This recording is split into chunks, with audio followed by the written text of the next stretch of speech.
Good morning, kids. Welcome to another one of these 360 videos. We are ready to hit the road.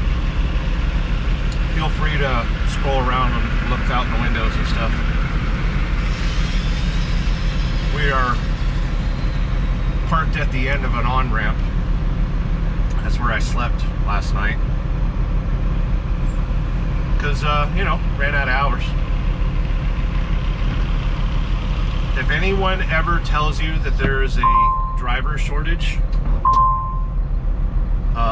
they're lying. There's no such thing as a driver shortage. There never has been.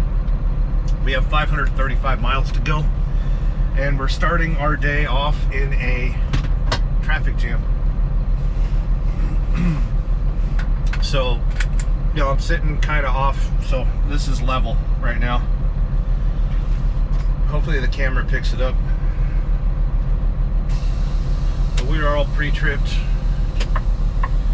and we gotta get our trucking on.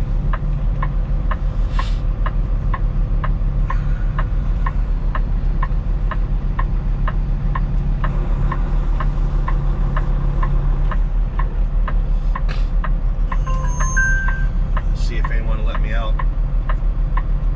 Very cool. There's a white Dodge. I call them Dodges, but they're Rams.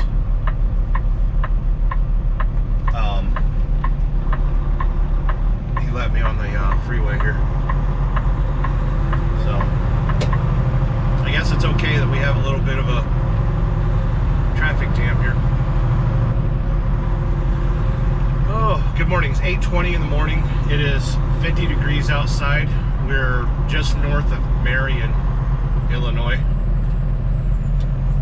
And I actually had to sleep with the bunk heater going. Oh, let's get the seat comfortable. The seats in these semi-trucks are very adjustable. Like, if you take a look at this seat, if you can follow my hand, right there. Prime example of a semi-truck seat. There's a button that you can press, and this cushion will go forward. There's another button you can pull, and you can tilt the seat back, right? And then there's another button that adjusts the height, and then there's a switch right here that adjusts the shock absorber for how much the seat bounces. You got two lumbar supports, upper and lower, and then you also have, recline. And then this seat has two armrests, which when I get really comfortable,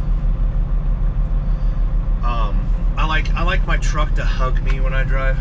So I'll drive like this with my elbows inside the armrests. I'm pretty sure it's bad on the seat, and like these will just fall off and explode. But one thing I noticed that's weird is that seat doesn't have, the passenger seat doesn't have an armrest on the right side. And I think it's because when they engineer the truck, they push that seat as far over the door as they can. Because, honestly, you got this pad right here on that door. So you really don't need, like, I don't use this armrest that much. I just kind of do that. That's kind of what this is designed for right here. So your fingernails look better. You can see your fingernails in the mirror. That's why Kenworths have this, where the window dips down. So you can see your pedicure. No, that's a manicure. Jeez, Sterling. Well, why don't you learn your beauty, friggin' whatever. Manicure, because you're a man. I put the man in manicure. But yeah, welcome to, where am I? 64 West. No, we're on the 57 North right now. And we're going to be here a while, obviously, if you look ahead of us. Then we're going to hit the 64 West and 535 miles.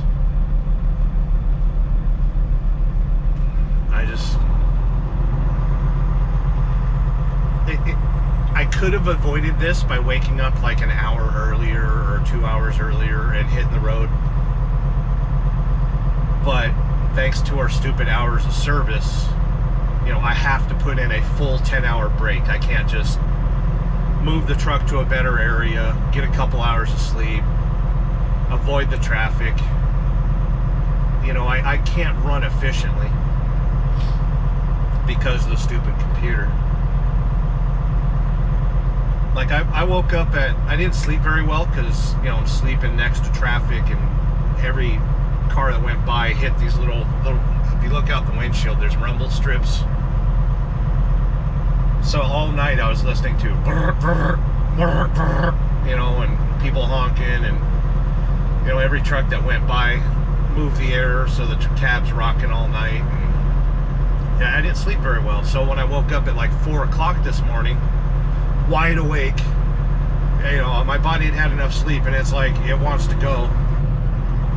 I just had to lay down and wait along, you know, wait, what, 4 more hours till I could actually run legally, quote unquote.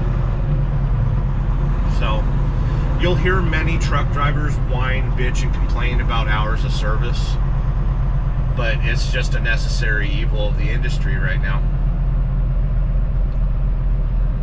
The industry has to cater to the weakest people in the industry, which are the new drivers who don't know how to sleep, don't know how to eat, don't know how to use the restroom.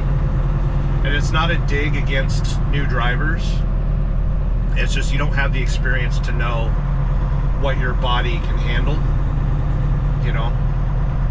I know a lot of people that stop every 2 hours to take a leak, you know. If that's happening to you, you need to back away from the sugars and get yourself checked out, because that's diabetes. But when I first started trucking, like I built up my ability to drive 11 hours straight nonstop. And you do that by limiting your water intake and, you know, only drinking enough water that you need to get through the road, through the day. And it just takes practice. But our industry, the industry at whole, the majority of truckers out here drive for mega carriers like I do. And their business model, which was started by C.R. England, and if you don't know who C.R. England is, look him up. C.R. England is a acronym. Call recruiting. Every new guy lasts about 90 days. So the power players in the trucking industry understand that they need to throw fresh meat at the problem. Think back into like World War II, when they stormed the beaches of Normandy. We literally threw men into that fight to die in the hopes that a few of them would survive and overtake the Germans. So when you look at the mega carriers, they've got these CDL schools, we call them puppy mills, and they bring in fresh people off the street, homeless people, veterans, like anyone that needs a job, and they promise them, hey, you can make at least $1,000 a week, hey, we can pay for your CDL, hey, here's benefits, here's minimum pay. Like, they've got all these incentives, and the worst one out of all of them is, hey, you can become a lease operator, you can be your own boss, and they lure you in with that stuff. But on paper, every new guy lasts about 90 days. So they know that at that critical point, at 90 days, you're either going to quit, or you're going to have an accident or an incident that prevents you from being a truck driver. But once you survive that 90 days, then they look at you a little differently. Then the goalpost is moved to 6 months. If you survive 6 months,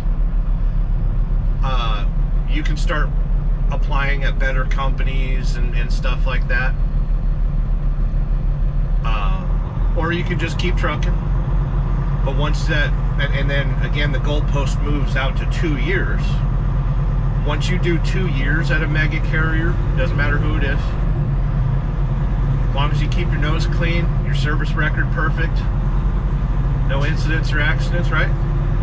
responsible professional, licensed professional. Once you hit that 2-year mark, you can start looking for trucking jobs that pull hazmat, like LTL companies. I don't think they'll let you haul fuel unless you got like 5 or more years experience, but it really depends on the company that you're signing up for and their insurance requirements. This entire industry, the entire trucking industry, is run completely by shareholders in the insurance industry. It's all underwriters in the insurance industry. I'm going to merge one lane over because we passed a sign that says all trucks left lane, and I don't want to be that guy.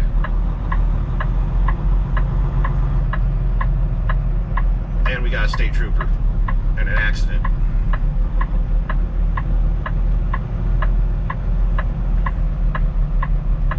Would you move your fucking car? Move!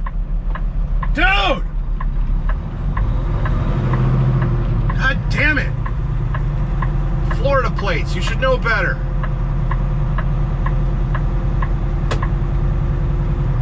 I don't have road rage, but it's perfectly normal to yell at traffic, okay?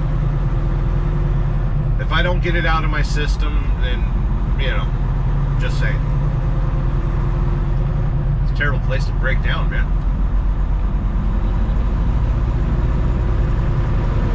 But as the sign says, trucks stay in the left lane, so I'm not gonna